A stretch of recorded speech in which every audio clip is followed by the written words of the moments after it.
Hi, my name is Brad Frieden. I'm a product marketing engineer at Keysight Technologies. This video is of a series of videos that will highlight the ways that Infinium oscilloscopes can be used in a variety of RF measurements. In this video, some basic time domain measurements will be made on an RF pulse train that has a linear frequency modulation chirp.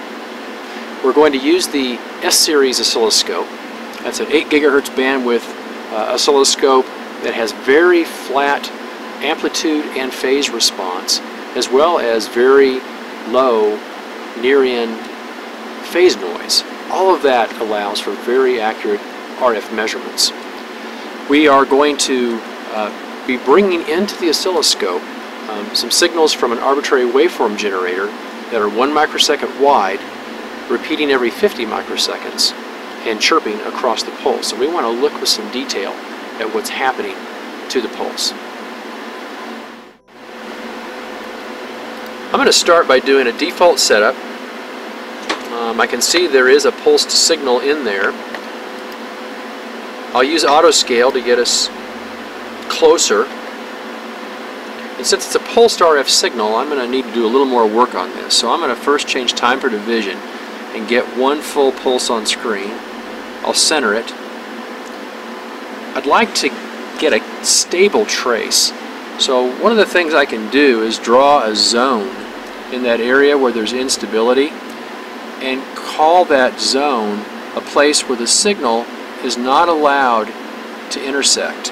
And then that gets you a nice clean trace, and we'll put that in the center of the screen. So this is really a single pulse out of a pulse train that's happening, and we want to make a number of time domain measurements on this signal. Well, there are a few things I can do. First of all, I'm going to want to use waveform math, and I'm going to create a function. We'll create a function 1, and I want it to be the envelope. So I have many choices here. Envelope will get us so we're not actually trying to measure on the multiple gigahertz carrier of this signal, but simply on the envelope of that RF pulse. So now we see in this lighter yellow the envelope of the pulse. I'm able to drag over things like what's the rise time of the envelope, and there I see about 30 nanoseconds. We could look at what's the width of this pulse, and what I see is it's about 1 microsecond wide, and that's what I was expecting. Now this is a linear frequency modulation type of chirped pulse, and I'd like to see and verify that the frequency really is changing across the pulse in a linear fashion. So here's what I can do. I'm going to add one more measurement. One of them is called frequency, and I'm going to drop it not on the envelope but actually on the actual carrier inside. And I'm going to do one more thing to this measurement. Under edit measurement, I'm going to tell it that this frequency measurement that's being made on the channel input, instead of being the 10, 50, 90, I'm going to have it actually apply a different kind of threshold. I want 0 volts with a little bit of hysteresis for that frequency measurement. And then I can apply a second math function, which we define to be a measurement trend happening on the frequency measurement. So all along this pulse, it's looking for the 0 crossings, and every time it sees a rising edge and another rising edge, that's one cycle, and it calculates a frequency, and it does that over and over and over all the way across the pulse. And now we see how, yes, we do have a linear changing frequency across the pulse. I can use markers, and I can assign them with manual placement to that function I just made, put them on screen, and then move those to first look and see, am I getting a 2 gigahertz chirp? Sure enough, there's 1.9 something gigahertz right in there. And then I want to validate that this really is across a 1 microsecond time, and I can see there right around 1 microsecond. So I've been able to make some nice pulse measurements on the envelope as well as looking at the carrier. kind of interesting. If I go up to my signal generator and if I tell it that I'd like to have a different kind of frequency change, for example, maybe a decreasing frequency across the pulse, sure enough, I can see that. Or if I wanted to put in a V-shaped kind of frequency shift, it's coming through. So this really is a nice way of verifying that I'm getting the kind of modulation that I expected for my design. And we'll go back to increasing again.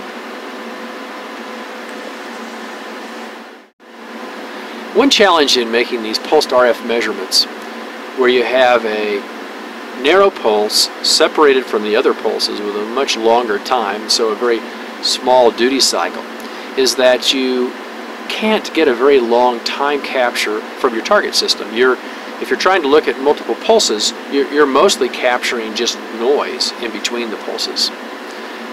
This scope's sampling at 20 gigasamples per second, so you can burn through your memory pretty quickly if you aren't using it in an efficient manner. Well, these scopes have what's called segmented memory. That allows you to define a segment. In this case, we had a 1 microsecond wide pulse, so we could create a segment that's 1.2 microseconds wide.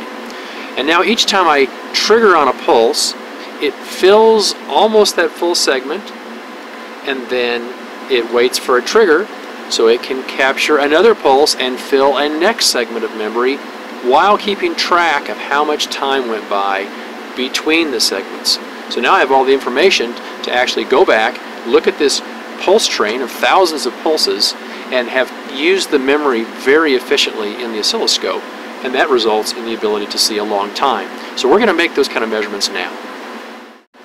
So we're going to switch over from our normal acquisition mode that we used just a minute ago, and under Setup Acquisition, I can choose the segmented sampling mode, and there I tell it how many segments I want. I can fix the sample rate if I want, which I am, to 20 gigasamples per second, and I can also manually tell it how many points, sample points, and in this case at 20 gigasamples per second, per segment. 32K is going to be a little more than a microsecond of time, so that's perfect for what we want in looking at these 1 microsecond wide pulses. Now that I've done that, if I press Run, the scope is going to capture 16,000 of these segments, each one with a pulse in it. If I press Run, now it's walking through all of these pulses that I've captured. And if I go to the end, it'd be interesting to see how much total time I've actually captured in target time. Well, I've got 819 milliseconds, so almost a second of capture time, using the deep memory of the scope super efficiently with the segmented memory mode. We've seen how the S-series oscilloscope, with its 8 gigahertz bandwidth and very linear amplitude and phase, coupled with the deep memory and the segmented memory, allowed it to be a very nice RF receiver for looking at these RF pulse signals. If we'd had higher carrier frequency signals beyond the 8 gigahertz of this scope, then we could move to something like the 90000X series, which goes up to 32 gigahertz, or the Z series all the way out to 63 gigahertz, to be able to do the same kind of analysis that we've done here, but even on those higher frequency types of signals. I hope this has been valuable for you to see some of the techniques that can be applied for pulsed RF measurements, and if you'd like to learn more about this, you can go to the URL on your screen, and thanks for watching.